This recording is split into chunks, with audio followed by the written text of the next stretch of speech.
Lebih lengkap kita bahas soal pidato Presiden Prabowo dalam sidang tahunan MPR bersama anggota Komisi 11 fraksi Partai Gerindra, Wihadi Wianto. Selamat malam Pak Wihadi. Selamat malam. Ada juga politisi PDI Perjuangan yang bersama saya di studio, ada Bang Ansy Lema. Malam Bang Ansy. Malam Audrey. Dan ada juga Direktur Eksekutif Amnesty International Indonesia, Usman Hamid. Mas Usman, selamat malam. Selamat malam Audrey. Oke, pertanyaan saya mau ke Bang Ansy dulu. Bang Ansy, kalau tadi ada beberapa catatan dari Pak Prabowo yang mengatakan bahwa angka pengangguran sejauh ini sudah turun, kemudian juga perekonomiannya tumbuh. Tapi dari kalau partai penyeimbang ya sekarang disebutnya, partai penyeimbang PDI Perjuangan melihatnya ini sebenarnya realita atau apa yang menjadi sorotan? Karena banyak juga pihak yang kemudian menganggap bahwa pertumbuhan ekonomi kita tidak sebesar ini.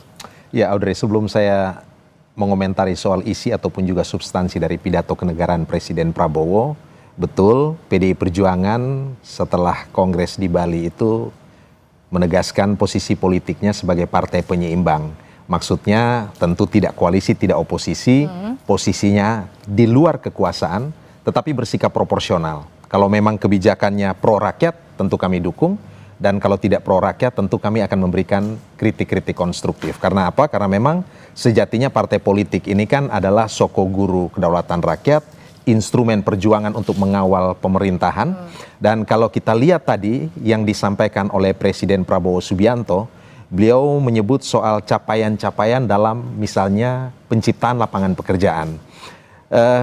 Tentu kami ingin melihat angka-angka yang di-insert dalam pidato tadi. Kita tahu bahwa dalam Asta Cita itu pemerintahan Presiden Prabowo menyebutkan target selama masa kepemimpinannya itu akan menciptakan setidaknya 19 juta lapangan pekerjaan. Dan disebutkan dalam waktu kurang dari 1 tahun, 7-8 bulan ini sudah tercipta 1,9 juta. Tetapi kalau kita melihat di masyarakat hari-hari ini, justru beberapa waktu lalu itu gelombang job seeker atau para pencari kerja itu sangat banyak. Dan kalau kita lihat hari-hari ini yang kita rekam, berbagai informasi yang kita tangkap, kita lihat bahwa tingkat daya beli masyarakat juga semakin melemah, bahkan kemudian memunculkan ya komentar-komentar yang mungkin bernada jokes, tetapi punya pesan yang sangat dalam, ya seperti disebutkan Rojali, rombongan jarang beli, atau Rohana, rombongan hanya nanya-nanya ketika ke pasar atau ke swalayan atau ke mall. Artinya dari pidato Pak Presiden tadi? Tentu kita ingin betul-betul Presiden tidak hanya berpidato dalam konteks verbal, tetapi juga menunjukkan bahwa penciptaan 1,9 juta lapangan pekerjaan itu terserap ke sektor apa saja. Angkatan kerja itu diserap di sektor apa saja. Sektor otomotif, sektor pertanian, sektor jasa, apa saja. Kami ingin melihat itu. Dan sebarannya ada di detailnya seperti apa. Itu sama juga seperti yang tadi Presiden mengatakan bahwa investasi di semester 1 itu naik sekitar 13%. Dengan angka itu sekitar 900-an triliun lebih.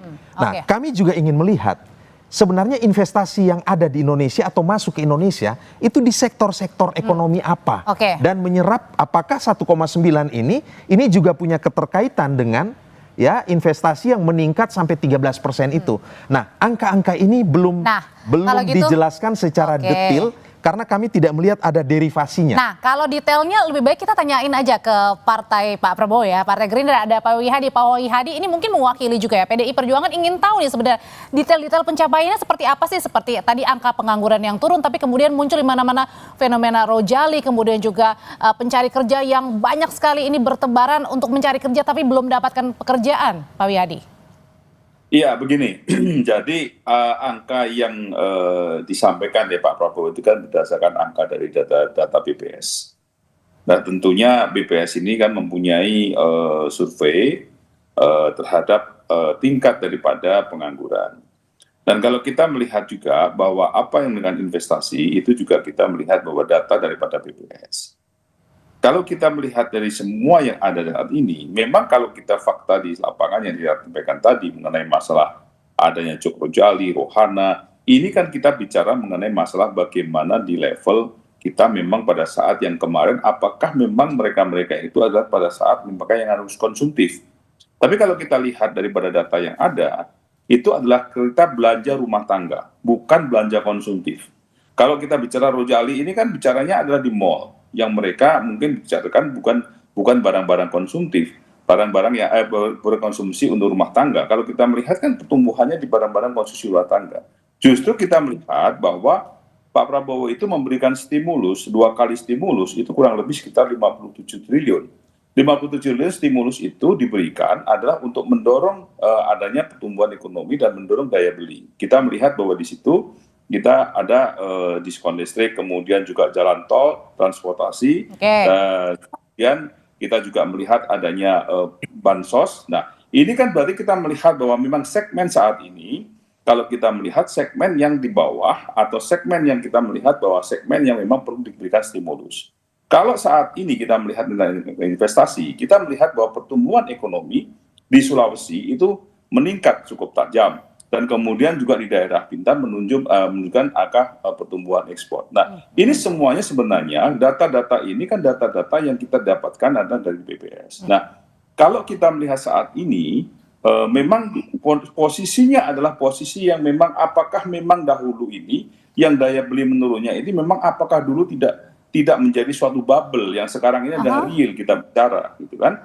Nah, ini kan kita juga melihat merefer pada saat ini, pada saat dulu. Pak Wihadi, tapi bagaimana juga tadi dengan meningkatnya daya beli untuk di bidang rumah tangga begitu, tapi satu sisi juga pencari kerja banyak sekali, atau bahkan yang misalnya terkena PHK juga banyak sekali ini? Nah, sekarang begini, sekarang kita bicara bahwa yang sekarang terekspos itu adalah memang pengangguran yang hilang kerjaan. Tetapi bahwa saat ini pemerintah tidak pernah juga, atau mungkin pada saat ini pemerintah harusnya juga mengekspos juga bahwa berapa industri yang terbuka, industri yang membutuhkan tenaga kerja baru, dan ini kan sekarang kita melihat bahwa kalau job seeker kan kita melihat bahwa di sini adalah memang kita melihat di situ ada fresh graduate yang kita memang harus diberikan untuk pemberian daripada pekerjaan. Tapi minimal bahwa dengan adanya job seeker, artinya memang lapangan kerja itu masih terbuka. Bukan berarti bahwa tidak ada, justru kalau kita melihat kalau tidak ada job seeker justru itu menjadi bahaya karena ada job seekers dan di situ ada yang namanya mereka yang mencari job seekers, berarti memang ada dulu yang memang pengangguran yang dulu yang memang harus sekarang mencari karena sekarang ada kesempatan untuk dibuka. Dan kita lihat juga bahwa program Pak Prabowo kalau kita katakan tadi memang tidak terlihat secara di atas di posisi level menengah ke atas, karena kita melihat bahwa saat ini dengan adanya makan bergizi itu tentunya lapangan kerja juga akan terbuka. Oke, tapi tadi juga sempat mendapat sorotan juga dari Mbak Puan, Ketua DPR, yang juga tadi menyoroti soal banyak sekali kritikan yang dikemas secara gengsi ya, lebih muda begitu. Contohnya ada hashtag kabur aja dulu, Indonesia gelap, dan lain sebagainya. Kalau menurut Mas Usman sendiri, ini sebenarnya sebagai bentuk keresahan seperti apa? Karena tadi kan sebenarnya Pak Presiden sendiri juga sudah mengatakan bahwa capaian kita luar biasa, ada pertumbuhan yang tumbuh begitu, kemudian juga angka pengangguran menurun. Tapi di satu sisi tadi ada kritikan dari Ketua DPR bahwa ada hashtag kabur aja dulu, kemudian juga Indonesia gelap, yang ini juga menjadi kritikan dari anak-anak muda. Ya, ini ke saya. Mas Usman dulu, Pak Wihadi. Ya, sebenarnya yang perlu diingat kembali kan Presiden Prabowo berjanji untuk memastikan pertumbuhan ekonomi Indonesia 8%. Dan sampai saat ini belum ada tanda-tanda bahwa 8% itu bisa dicapai. Tetapi memang situasi ekonomi secara global memang sedang melambat. Kalau kita lihat di tingkat regional saja, misalnya perkiraan ekonomi paling tinggi itu 3,5 sampai 3,6% atau 4,2%. Sementara beberapa negara besar bahkan mengalami krisis. Amerika bahkan sampai minus, Inggris sampai kehilangan pekerjaan 100.000 orang. Kemudian juga Prancis mengalami kontraksi ekonomi, bahkan Jepang yang industrinya sangat besar juga mengalami kontraksi ekonomi. Jadi memang secara global hampir mustahil capaian-capaian ekonomi itu bisa terpenuhi gitu. Tetapi bukan berarti bahwa kita tidak punya masalah. Dalam pidato tadi jelas ada korupsi di sektor BUMN, BUMD misalnya gitu. Pertanyaannya kan apa yang sudah dilakukan? Yang kedua dalam soal hak asasi manusia, tidak ada misalnya pesan-pesan yang jelas tentang bagaimana negara mau menyelesaikan problem hak asasi manusia. Misalnya pelanggaran HAM berat di masa lalu. Tidak satu kata pun yang muncul di sana. Nah, di luar soal pelanggaran HAM masa lalu, Presiden juga mengatakan tentang kritik, silakan kritik lanjutkan, silakan itu buat koreksi. Itu seolah-olah itu biasa, tapi sebenarnya itu bertolak belakang dengan sikap-sikap Prabowo yang berulang-ulang mengatakan, melontarkan pernyataan-pernyataan yang negatif ya, menuduh demonstrasi itu didanai oleh asing, menuduh demonstrasi itu didanai oleh koruptor, atau menuduh media-media tertentu.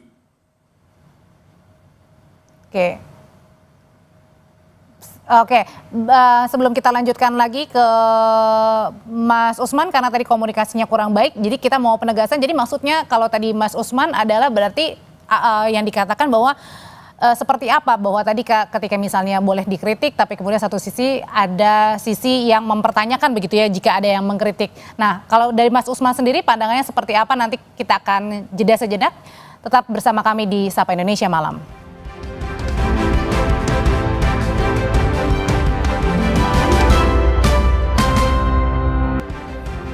Saudara, Presiden dalam pidato negara sidang tahunan MPR juga mengatakan selama awal tahun 2025 pemerintahannya sudah berhasil mengamankan anggaran negara hingga 300 triliun rupiah yang selama ini rawan diselewengkan. Anggaran sebesar itu sebelumnya diakui digunakan untuk bancakan oknum pejabat yang rawan dikorupsi. Sebabnya pada awal tahun 2025 ini kami telah identifikasi dan telah selamatkan 300 triliun uang 300 triliun rupiah dari APBN yang kami lihat rawan diselewengkan. Di antaranya anggaran perjalanan dinas luar dan dalam negeri yang begitu besar, anggaran alat tulis kantor yang begitu besar, dan berbagai anggaran yang selama ini jadi sumber korupsi dan sumber bacaan.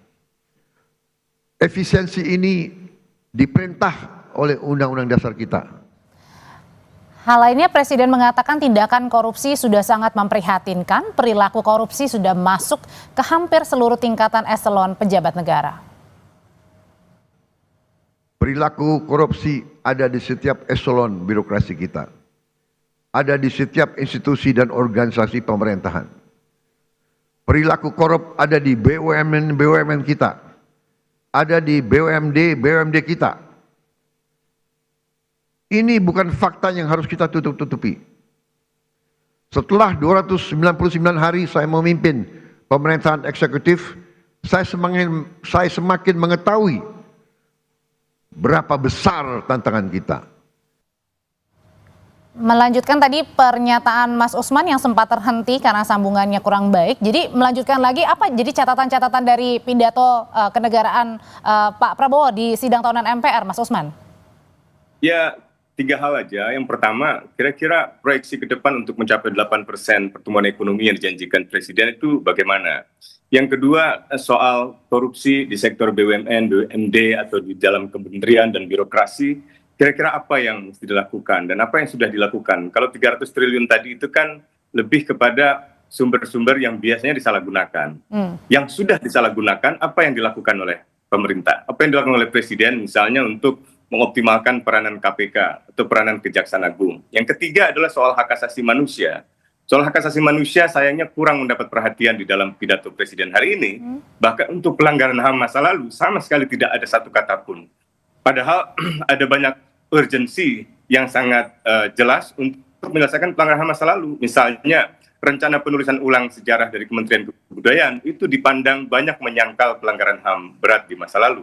Yang kedua, ada wacana untuk menetapkan mantan Presiden Soeharto sebagai pahlawan. Padahal di dalam TAP MPR nomor 11 misalnya agenda pemberantasan korupsi, kolusi, dan nepotisme di masa kepresidenan masa lalu itu juga belum selesai. Belum lagi pertanggungjawaban atas pelanggaran HAM berat di masa lalu. Kalau itu tidak diselesaikan, saya kira akan terus berulang. Berulang itu bukan hanya terhadap warga masyarakat biasa, tetapi juga terhadap anggota TNI sendiri, anggota polisi sendiri.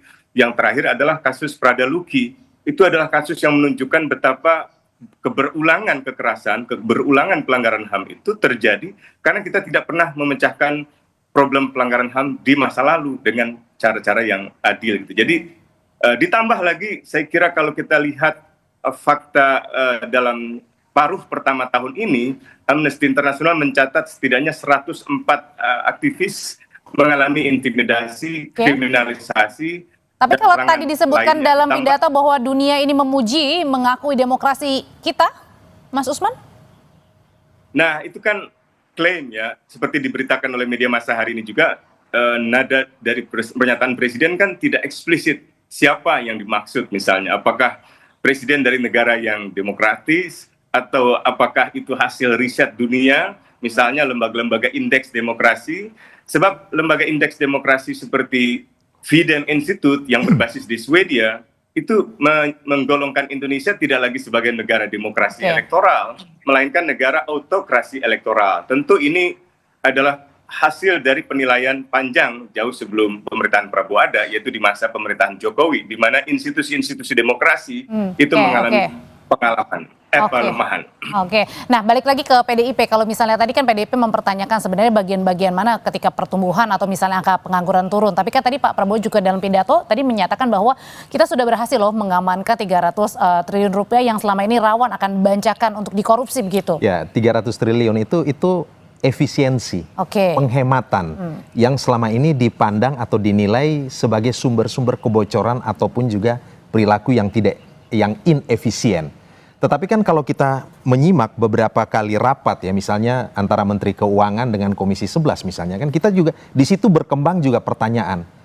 Kabarnya ini efisiensi, tetapi dalam rancangan anggaran menuju 2026 itu semacam yang terjadi adalah pergeseran, penajaman, bahkan beberapa direktorat jenderal itu meminta anggaran yang lebih. Itu satu.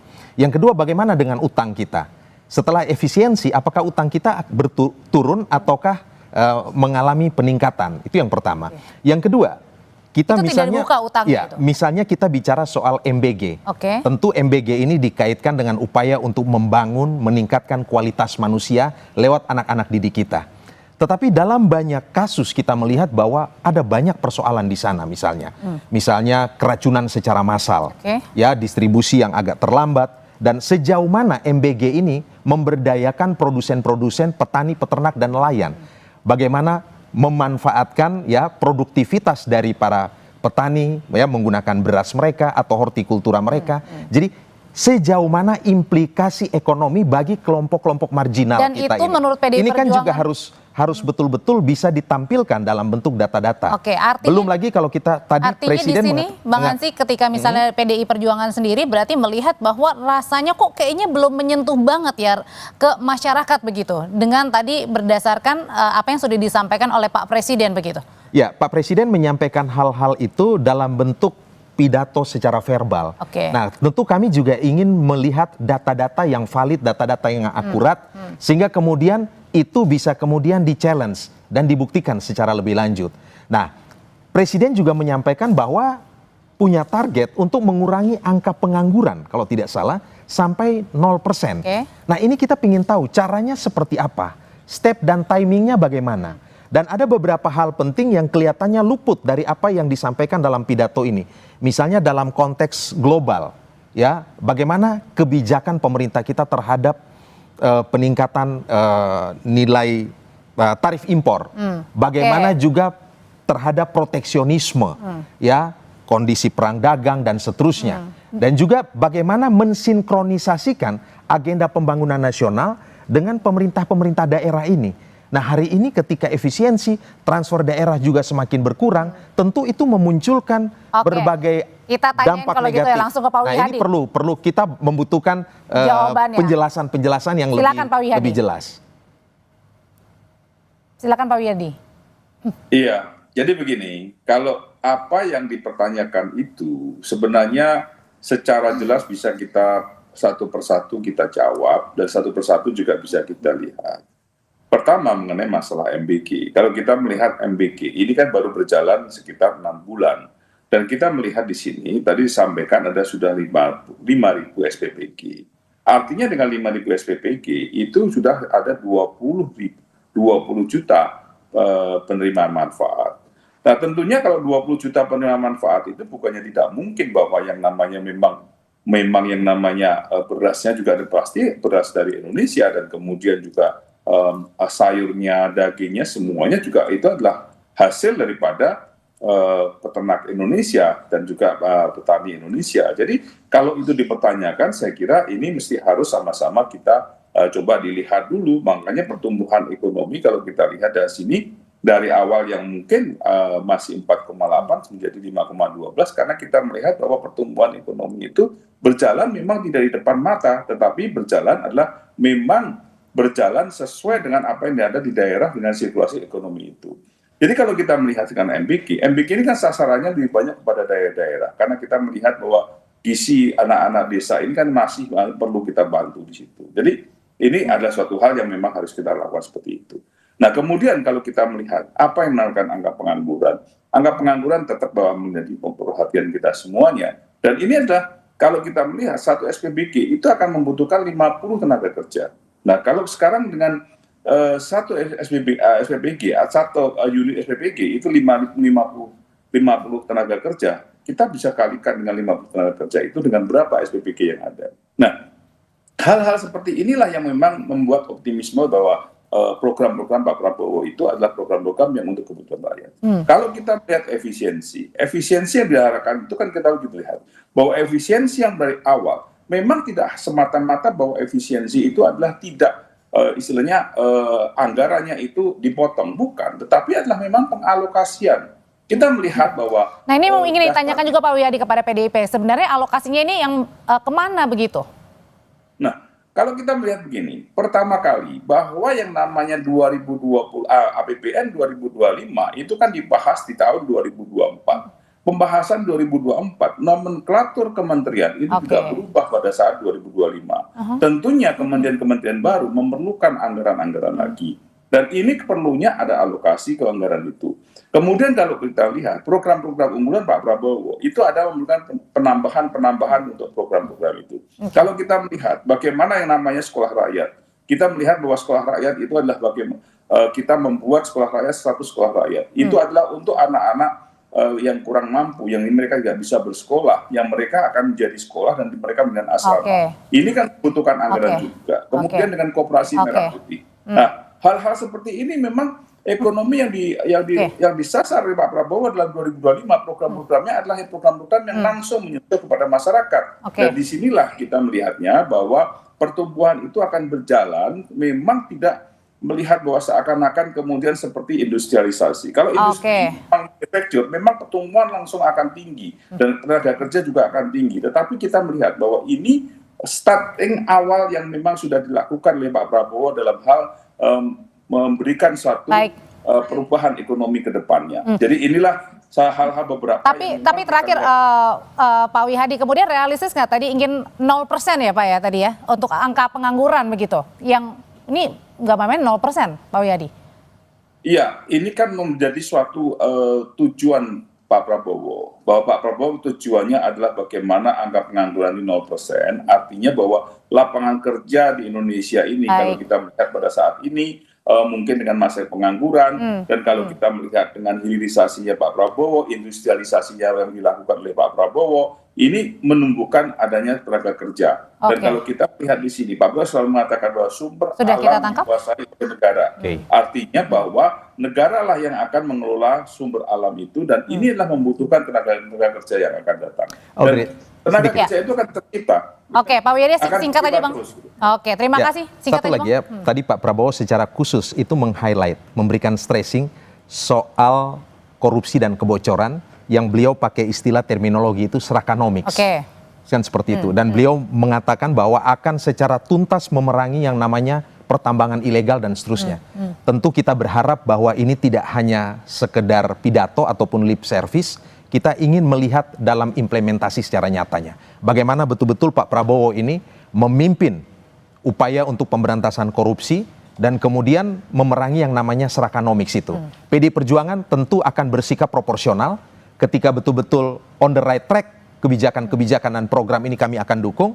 Tetapi jika tidak, tentu kami dengan kritisisme, dengan penalaran dan data dan berbagai hal akan kami kritisi. Oke, Bang Ansy terima kasih, Pak Wiyadi terima kasih, sebelumnya ada Mas Usman terima kasih. Selamat malam semuanya. Malam Pak Wiyadi.